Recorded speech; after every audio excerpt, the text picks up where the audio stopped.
Bom, então agora vou compartilhar, como eu estava falando, um pouquinho da minha pesquisa aqui com vocês, para a gente pensar um pouco em como a visão dos processos de luto influencia o DSM, como que o DSM influencia a forma como a gente lida, como a gente trabalha na clínica os processos de luto.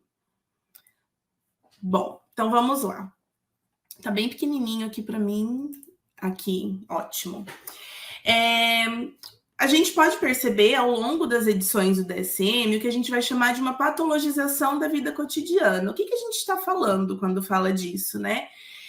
O DSM transforma, ao longo das edições, vários aspectos que antes eram considerados aspectos cotidianos, transforma em categorias de transtorno mental. Alan France, só vou dar uma situada, quem que é ele? Ele é o coordenador da força-tarefa do DSM 3 e 4 e do 4 revisado, e ele é um dos maiores críticos do DSM 5.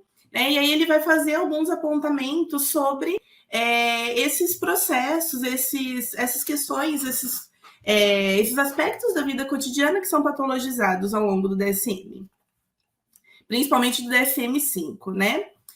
Bom, então os principais exemplos que ele traz é o transtorno de compulsão alimentar, que vai falar, vou resumir alguns só para vocês se situarem. O transtorno de compulsão alimentar vai falar que se a gente tem alguns episódios de compulsão alimentar, pode ser um diagnóstico, transtorno de acumulação, transtorno disfórico pré-menstrual, transtorno disruptivo de desregulação do humor, e transtorno do espectro autista, que na verdade o que aconteceu foi uma ampliação dos critérios, né? Todos esses elementos, todas essas categorias que eu trouxe, elas geram muita confusão em relação ao que pode ser categorizado como um transtorno mental ou não, né? Porque alguns dos aspectos citados como sintomas são vivências que a gente tem no nosso cotidiano. E a gente pode falar que o processo de luto é mais uma dessas experiências, né? O processo de luto recebeu bastante crítica, a forma como ele é caracterizado no DSM-5. Por quê? Né? No DSM-5, ele é caracterizado como um transtorno de humor, quando ele passa por um período de 2 semanas sem melhora significativa. Então, a gente teve uma palestra incrível agora do Zeca, que acho que complementa bem, né? As nossas falas complementam bem, que ele estava falando, onde cada processo de luto é único, cada pessoa vivencia de um jeito, que o processo de luto não acaba, né? Tem a ver com a gente reformulando essa experiência, mas que ele não tem um fechamento, ele não tem uma finalização. E de acordo com o DSM-5, se a pessoa está tendo algumas experiências que a gente considera que são esperadas diante de um processo de luto, ela pode ser, sim, diagnosticada com um transtorno de humor. A gente vai entender um pouquinho melhor que experiências são essas. Então, a gente precisa compreender 2 coisas, né? A proposta da fala de hoje é pensar basicamente nessas 2 perguntas. Então, como que o DSM transforma o luto em patológico e quais as implicações disso, né? Tanto pensando na nossa prática clínica, quanto pensando na população de modo geral, né? O que isso implica para a nossa sociedade. Se eu estiver falando muito rápido alguma coisa, o Lucas vai me dando um feedback aí. Bom, então, antes da gente pensar no luto, da gente pensar no DSM, a gente tem que entender de qual perspectiva de compreensão de morte a gente parte. Então, primeiro ponto, né? Acho que vocês já ouviram falar isso aqui na jornada. Eu cheguei um pouquinho atrasada, então perdi a primeira palestra. Provavelmente vão ouvir várias vezes ao longo da nossa jornada de que a morte é a única certeza que a gente tem na vida, né? Então, por isso, e para além disso, ela é uma experiência estruturante, né? Por que uma experiência estruturante? Porque quando eu penso na morte, quando eu me dou conta da minha finitude, normalmente isso acontece também pela experiência do luto, né? Então, eu perco um ente querido, né? Uma pessoa querida morre, e aí eu tenho reações e sentimentos em relação a essa vivência que fazem eu me deparar, poxa, isso vai acontecer comigo em algum momento, né? A minha vida também vai acabar. Então, eu começo a pensar como que eu quero viver a minha vida, né? Já que ela não é eterna, já que eu tenho um tempo limitado aqui, como que eu vou viver? Né? Então, por isso que a gente fala que a gente, a partir do processo de luto, a gente pode perceber a importância da vida e nos apoderar da maneira como a gente vive. Então, a gente vai reavaliar as nossas escolhas, nossos comportamentos. Como que eu tenho vivido minha vida até agora? Poxa, né? Nossa, eu tô aqui passando, sei lá, 20 horas por dia, 20 horas também deu uma exagerada, né? 14 horas por dia, num trabalho que não faz tanto sentido para mim, né? E tô vendo minha vida passar, e olha, né? Fulano que tinha uma idade próxima minha, tinha um monte de planos aí, e agora não pode concretizar esses planos, né? E eu, como que eu posso? Eu ainda estou viva, eu ainda tenho tempo para concretizar os meus planos. E a gente começa a priorizar melhor os nossos valores, né? O que é importante para mim? Então, saber da morte, foi uma desconfiguração aí nesse momento, né? Mas saber da morte é um convite à nossa vida, né? Justamente por conta disso. Nos convida a viver e a viver uma vida mais plena, uma vida mais condizente com as nossas escolhas, com os nossos projetos, com quem a gente é, com o que a gente espera da vida. Bom, a gente precisa compreender, o Zeca estava falando, né, que a forma como a gente vivencia o luto tem influência das minhas experiências individuais e também das experiências culturais, né? Como a cultura, como aquela época, como aquele momento, aquela cultura vivencia e enxerga esse luto, né? Então, só para a gente passar um pouquinho pela história, na Idade Média, a livre manifestação dos sentimentos em relação à perda era permitida.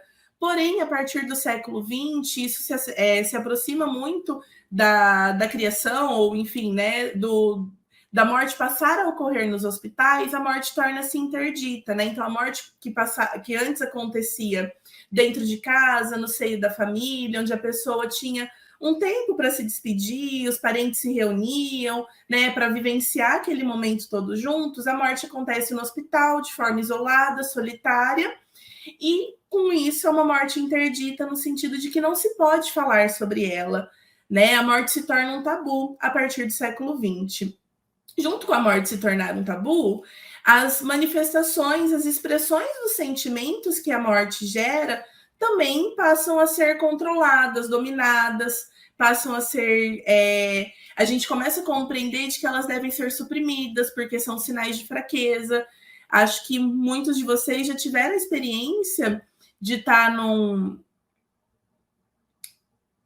Ai, gente, calma aí. Quem desconfigurou tudo aqui.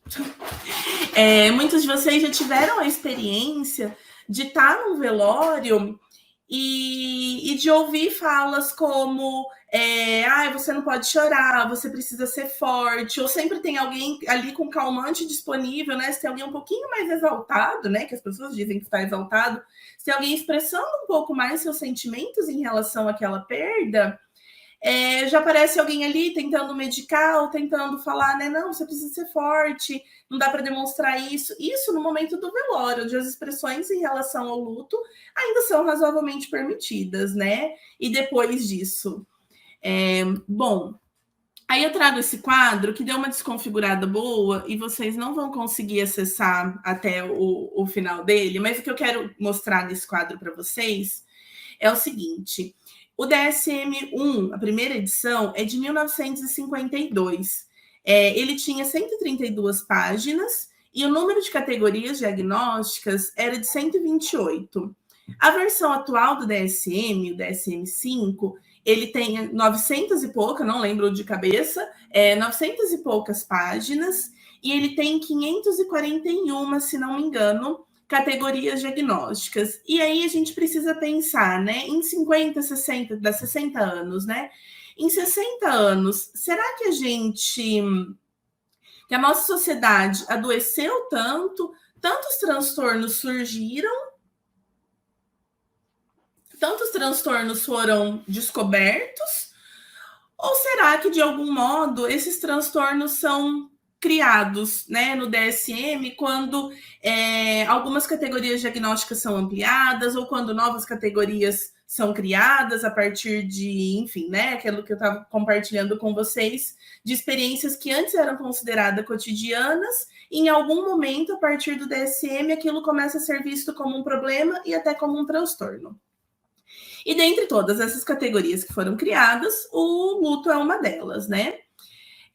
Então, pontos importantes para a gente pensar sobre o DSM-5, né? Que faz com que a gente pense nessa questão do aumento das categorias. Ele deixa em muitas delas, não estou falando de todas, tá? Mas em muitas delas, ele deixa, não fica claro as fronteiras entre o normal e o patológico, né? Então tem acho que é o transtorno disruptivo da adolescência, que ele vai falar assim, não lembro certo a idade, mas a partir dos 10 anos, se a criança tem rompantes de agressividade, aí ele descreve um pouquinho isso. Né, pera, quem aqui se lembra da sua adolescência ou tem contato com o adolescente? Isso acaba acontecendo por conta de alteração de hormônio, enfim, por conta de N coisas que a gente não precisa entrar aqui. Né? Mas muitos adolescentes passam por essa vivência. E quantos deles, de fato, têm um transtorno? Né? Então fica muito confusa essa fronteira. Ele tem um foco muito grande no controle e na antecipação de riscos, né? Então a ideia é prever um transtorno antes que ele aconteça e uso da estatística como forma de estabelecer esses limites. Bom, e como que o luto aparece no DSM-5, né? Eu poderia falar aqui de todos os DSM, mas isso fica para a aula da nossa pós. No DSM-5, a minha pesquisa, gente, só para contar um pouquinho para vocês, eu peguei todas as edições do DSM e peguei todas as vezes que a palavra luto aparecia em cada um deles e fui fazendo esse caminho de relacionar as categorias, de compreendendo e fazendo uma linha do tempo mesmo de como o luto foi sendo apresentado ao longo das edições. No DSM-5, aparece a palavra luto 115 vezes, ligada a 17 categorias, né, de 5 classes diferentes. Transtorno bipolar e transtornos relacionados, transtornos depressivos, transtornos relacionados a trauma e estresse, disfunções sexuais. É um aumento muito grande do tanto que essa palavra aparece nesse manual. E ele é a primeira edição que sugere o transtorno do luto complexo resistente. Resistente não, persistente, desculpa. O DSM, lá no final dele, ele tem uma seção que chama Condições para Estudos Posteriores, que são ideias de transtornos, né, que estão em estudo ainda e que podem ou não entrar na próxima edição, né? Pelo que eu vi, pelo caminho que eu fiz ao longo das edições, eu fui percebendo que a maioria acaba entrando na edição seguinte, né? A maioria das categorias que aparecem na condição para estudos posteriores acaba entrando.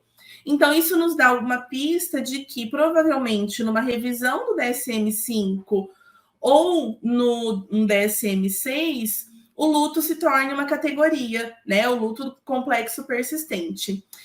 Uma curiosidade para vocês. Se vocês prestarem atenção, as outras edições do DSM, elas são escritas em algarismos romanos, né? Então, por exemplo, tem o DSM-4 em algarismos romanos e o DSM-4R.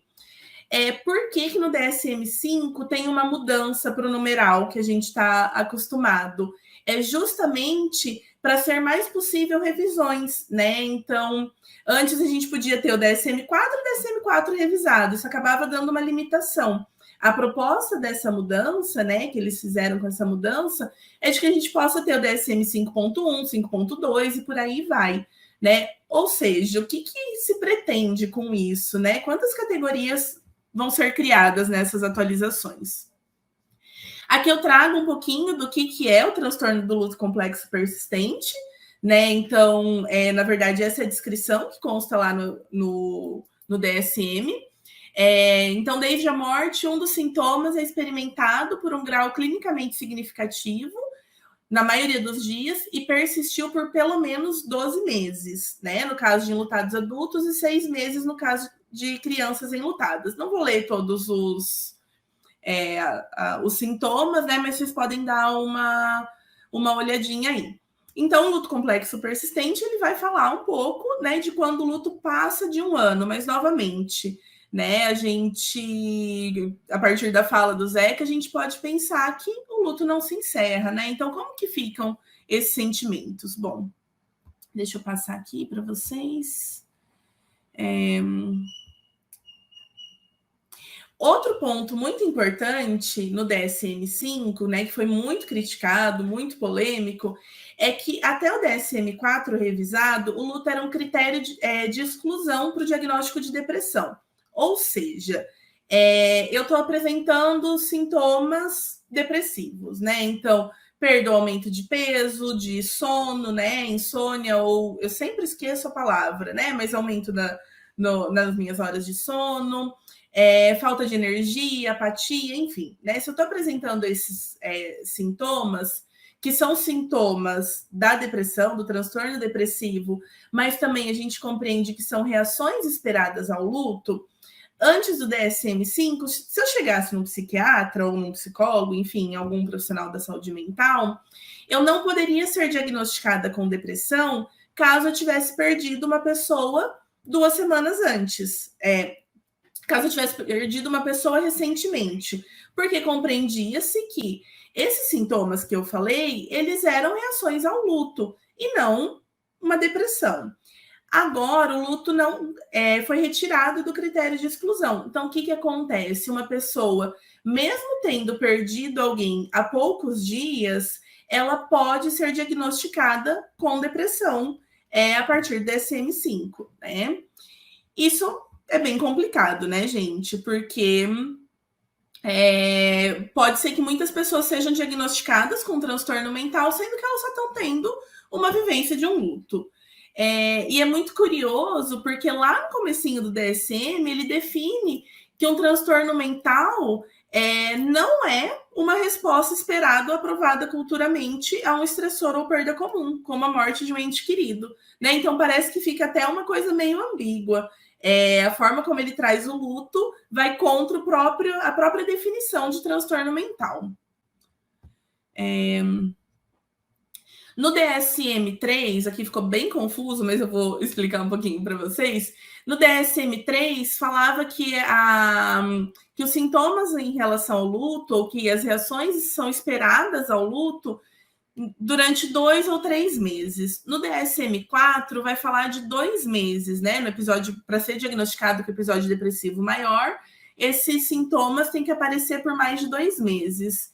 E no DSM-5, com essa retirada, com 2 semanas a pessoa pode ser diagnosticada com transtorno depressivo. Ou seja, né? Então a gente teve uma diminuição do tempo de 2 ou 3 meses, que as reações ao luto eram esperadas, para 2 meses, para agora 15 dias, né? E quais as implicações disso? Ah, tá, antes. Uma outra definição.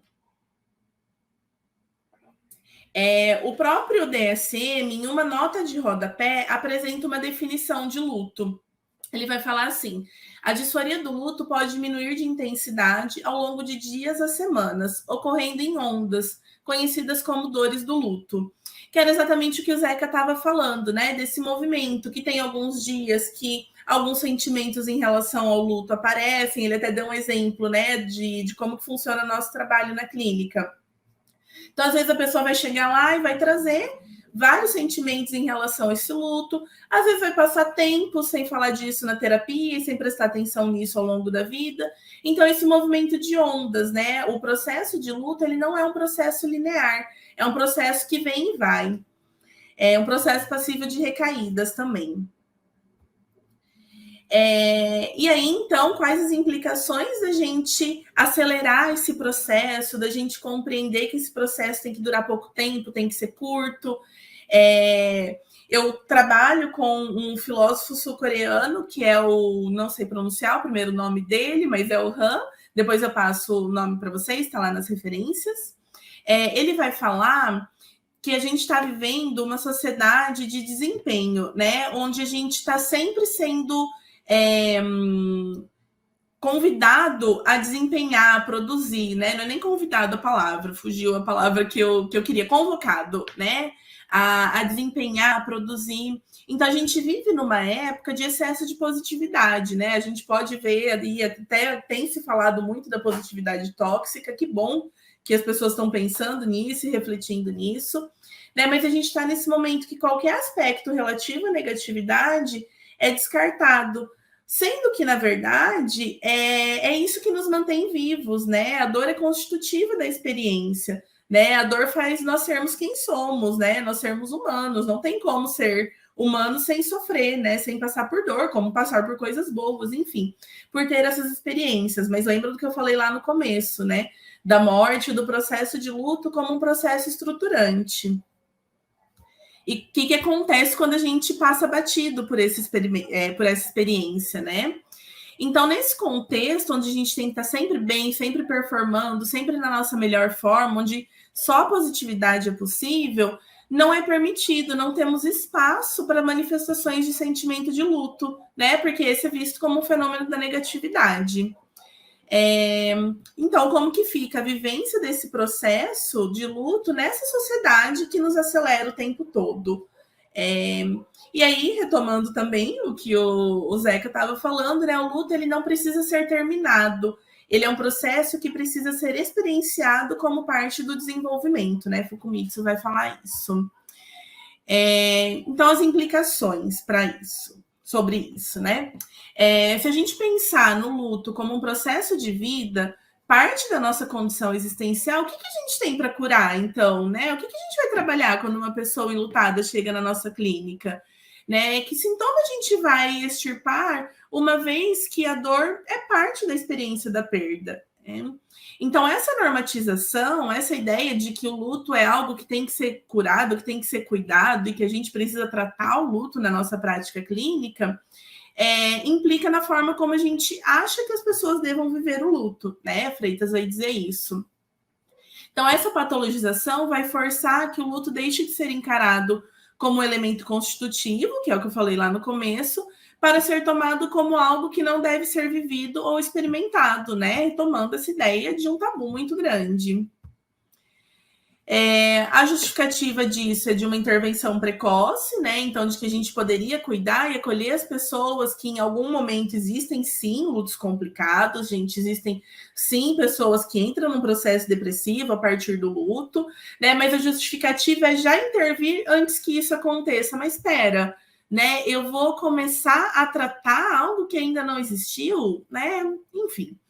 Então, medicalizar esse luto normal vai estigmatizar e reduzir a normalidade e dignidade da dor, né? Vai trazer essa censura que o Lucas fala tanto, né? De vermos um luto sem censura, vai trazer essa censura para a dor, né? Encurta esse processo existencial esperado pela perda, reduz a confiança nos rituais culturais e sujeita muitas pessoas a tratamentos medicamentosos que não seriam necessários, né? E que podem ser prejudiciais. Implicações positivas, né, que existem também. A gente pode pensar em garantias de direitos, então, a leis trabalhistas, atendimentos também, né, para plano de saúde, a gente tem que colocar lá um CID, dependendo se a gente tem o luto lá como uma das questões no DSM, a gente pode fornecer esse atendimento, né, para a pessoa. Enfim, gente, acho que era um pouquinho disso que eu queria conversar com vocês. As referências, se vocês quiserem, eu posso depois passar para o Lucas para ele enviar no e-mail, porque ficou tudo desconfigurado aqui. Aqui estão meus contatos, meu Instagram, @psicologia, meu e-mail thaisfernanda.psico@gmail, meu celular. Talvez eu tenha falado um pouquinho rápido também, mas temos uma questão do tempo, né? Queria dar conta de bastante coisa em pouco tempo. Mas, enfim, fico à disposição se alguém precisar de alguma informação, ficar com alguma dúvida, quiser comentar alguma coisa, quiser as referências, pode entrar em contato comigo.